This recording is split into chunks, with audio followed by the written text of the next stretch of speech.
নাই।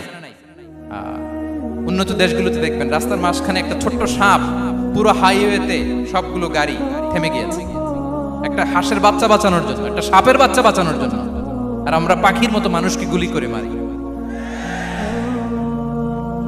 মানুষকে আমরা গুলি করে মারি পাখির মতো নির্বিচারে। প্রিয় ভাইয়েরা, বিষ্ণু ইসলাম প্রাণীর প্রতি আমাদেরকে দয়াদ্র হতে বলেছেন। তাহলে বিশ্বনবীর আচরণ কেমন ছিল একটা ওভারঅল ধারণা আপনারা পেয়েছেন প্রিয় ভাইরা? হ্যাঁ, শিশুদের সাথে কোমল আচরণ করবেন তো আপনারা, আদর করবেন, চুমু দিবেন, কোলে নিবেন, হ্যাঁ, ভুল করলে শুধরে দিবেন, পারবেন? বড়দেরকে আগে সালাম দিবেন তো, আর কর্মচারী একটা ভুল করলে পিটাইয়া শোয়াই ফেলবেন, এরকম করবেন না? ভালো আচরণ করবেন। স্ত্রীর সাথে কেমন আচরণ করবেন? হ্যাঁ, মাধুর্যপূর্ণ আচরণ। ওই একজন কয় হুজুর নাই, আরে বেটা হওয়ার পরে কেমন